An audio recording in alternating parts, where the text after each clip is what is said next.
तो हेलो दोस्तों, कैसे हैं आप? मैं हूं आपका दोस्त मुज़म्मिल और आपका स्वागत है मेरे चैनल में। और आज की स्टोरी जो है बहुत ही ख़ास होने वाली है। आज की वीडियो में हम ड्रैगन बॉल राइज़िंग की स्टोरी और ये स्टोरी जो है राइज़िंग फ़िश से ली गई है। ये अच्छे क्रिएटर हैं, ये यूट्यूबर हैं और ये अपने चैनल पे बहुत अच्छी से अच्छी स्टोरीज़ लेकर आते हैं। आप इस पे चेकआउट ज़रूर कीजिए। मैंने इस स्टोरीज़ को 2 भाग में बाँटा है और भाग में मैं आपको इसकी कहानी को एक्सप्लेन करके दिखाऊँगा। और आपको अगर मेरा फॉर्मेट अच्छा लगता है तो मुझे आप कमेंट बॉक्स में ज़रूर बताइए।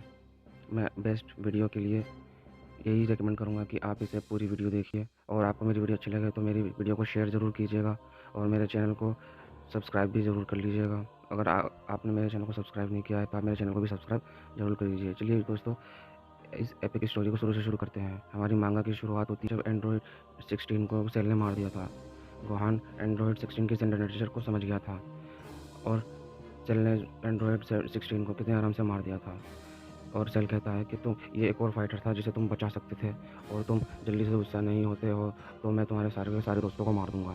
इस यूनिवर्स में एंड्रॉयड 16 की डेथ के बाद गोहान को गुस्सा नहीं आता और वो इस चीज़ को सहन नहीं कर पाता और पावर डाउन कर देता है। वो अपने बेस फॉर्म में आ जाता है और गोहान कहता है कि मैं एक बच्चा हूँ, मैं ये नहीं कर सकता। और ये सब के सब ये देखकर हैरान रह जाते हैं कि गोहान ने पावर डाउन कर लिया है और गोकू को अपनी गलती का एहसास हो जाता है। वो समझ जाता है कि उसने कितनी बड़ी गलती कर ली है। एक बच्चे को इतने इतने बड़े विलेन के सामने खड़ा खड़ा करके। गोहान कहता है, मैं तुमसे नहीं लड़ना चाहता, प्लीज़ अब तुम बस रुक जाओ। पर सेल रुकने वालों में से नहीं था। उसे बहुत ज़्यादा गुस्सा आता है और वह गोहान को कहता है कि तुमने मेरा सारा टाइम बर्बाद कर दिया, मुझे लगता है तुम अपनी असली पावर दिखाओगे।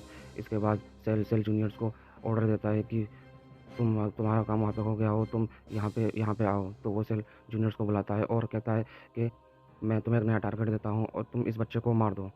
सेल जूनियर्स गोहान को घेर लेते हैं और सबके सब मिलकर गोहान को मारते चले जाते हैं और ट्रंक्स और पिक्कोलो जो है गोहान को बचाने चले जाते हैं, लेकिन सेल जो है उन दोनों पर की ब्लास्ट करता है और उन्हें रास्ते में ही की ब्लास्ट अटैक करके उन्हें ख़त्म कर देता है। पिक्कोलो और ट्रंक बड़ी ज़मीन पड़ी होती है और गोकू को ये सब देख के बहुत ज़्यादा गुस्सा आता है और वो पावर अप करता है और गोहान के पास जाने के लिए की कोशिश करता है कि वो कहता है कि गोहान को छोड़ दो, लेकिन सेल जो है गोकू को पीछे से रास्ते से पकड़ लेता है और बोलता है, तुम्हें किस बात की जल्दी है? मैं चाहता हूँ कि तुम ये सीन अपने सामने देखो, कैसे वो तुम्हारे बेटे को मार मार के ख़त्म कर देंगे। गोकू को ये बर्दाश्त नहीं होता है और गोकू देखता है कि गोहान को धीरे-धीरे ख़त्म कर देते हैं। गोहान खून-खून उसके सामने पड़ा हुआ होता है और गोकू जो है रोने लगता है और ये सारा काम जो है सेल जूनियर्स ने किया होता है और उसको एक किक मारता है और वो गड्ढे में जाके गिरता है और वो गोकू से कहता है कि तुम भी ऐसे ही गोहान की तरह मरने वाले हो। गोकू जाता है और गोहान के पास और कहता है कि सब कुछ ठीक हो जाएगा और गोकू को सारी मेमोरीज़ पिछली सारी मेमोरीज़ आती हैं। गोकू कहता है कि नहीं, वो मर चुका है और ये बोलते-बोलते गोकू को अपनी गलती का एहसास होता है और उसे वो समय याद आता है जब उसने सेल से लड़ने के लिए गोहान को मनाया होता है और गोहान ने कहा था कि मैं सेल से ज़रूर लड़ूँगा डैड। और सेल गोकू से बोलता है कि तेरे रोने की कोई ज़रूरत नहीं है गोकू, क्योंकि वीकलिंग सेंस को मर जाना ही चाहिए। और गोकू जो है अपने बेटे को अपने गोद में लेता है और वो कहता है कि तुम्हारी हिम्मत कैसे हुई ये बोलने की। और गोकू जो है सुपर सैयन 2 में बदल जाता है, बहुत ज़्यादा पावर रेज़ करता है गोकू, बहुत ज़्यादा गुस्से में होता है गोकू और वह सेल्स को बोलता है, तुमने जो किया है उसका भुगतान तुम्हें देना पड़ेगा और ये तुम्हें अपनी जान दे के चुकाना पड़ेगा। और उसके बाद गोकू का गुस्सा जो है फट पड़ता है और गोकू जो है एक नए लेवल को अचीव कर लेता है और उसके अंदर से इलेक्ट्रिसिटी निकलनी होती है, जिसका सीधा मतलब ये होता है कि गोकू सुपर सैयन 2 में ट्रांसफ़ॉर्म हो चुका है और वह इस इस दुनिया का सबसे पहला सुपर सैयन 2 बन चुका होता है। और सेल जूनियर्स और सेल बहुत ज़्यादा हैरान हुए होते हैं और सेल कहता है ये बहुत ज़्यादा इंटरेस्टिंग हो जाता है और क्योंकि सेल के अंदर सैयन्स के सेल्स हैं, इसलिए उसे लगता है कि गोकू उसे चैलेंज दे सकता है। इसलिए वेजिटा जो है सेल जूनियर से लड़ रहा होता है, तभी उसे गोकू की एनर्जी सेंस होती है और वह बोलता है, ये कैसी एनर्जी है? एनर्जी मुझे महसूस हुई, ये काकारोट की एनर्जी है और गोहान की एनर्जी ख़त्म हो चुकी है। और वेजिटा देखता है कि गोकू गोहान की डेड बॉडी को अपने हाथ में लिए खड़ा है और गो सेल बोलता है कि गोकू तुम अपनी असली ताकत मुझसे छुपा रहे थे। तुम्हें लगता है कि तुम पावर अप करके मुझे हरा सकते हो, तुम गलतफ़हमी में हो। पर वेजिटा समझ चुका है कि यहाँ पे क्या हुआ है और वह बोलता है कि सेल को गलतफ़हमी हुई है कैकारोट अपनी ताकत को छुपा नहीं रहा था। अगर वह ऐसा करता तो मुझे महसूस हो चुका है कि कैकारोट बदल चुका है। क्या ऐसा हो सकता है? ये एक सुपर सैयन की एसेलेंट फॉर्म है।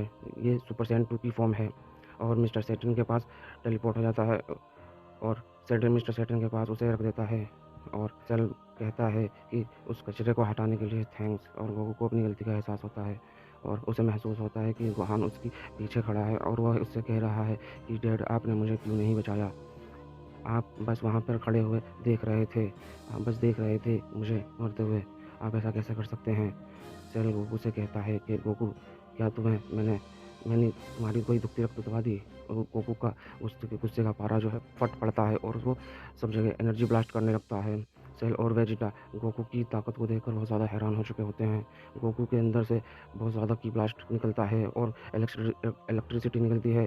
गोकू जो है सुपर सैयन 2 की जो है फुल पावर का इस्तेमाल कर रहा है। वेजिटा जो है अपनी तरफ चारों तरफ शील्ड बनाकर बचाव कर रहा होता है और परफेक्ट सेल जो है वहाँ से उड़कर ब्लास्ट से बचने की कोशिश करता है और वो सारे ब्लास्ट जो हैं गोकू ने सेल जूनियर्स पे किए होते हैं और उनकी सबकी हालत जो है बहुत ज़्यादा ख़राब हो जाती है।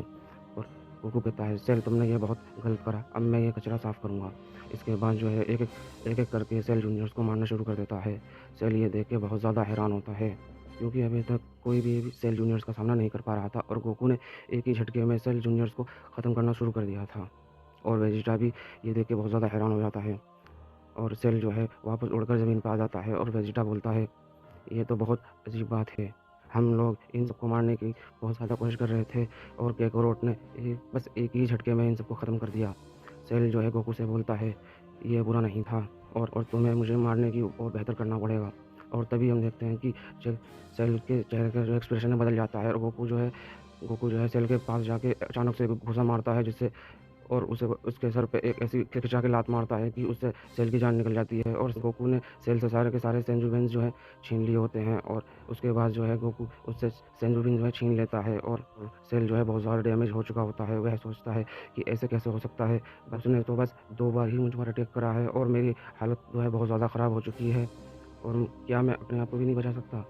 क्या ऐसा हो सकता है कि ये मुझसे ज़्यादा ताकतवर हो चुका है? नहीं, ऐसा नहीं हो सकता। मैं इस चीज़ में विश्वास नहीं कर सकता हूँ इस टाइम।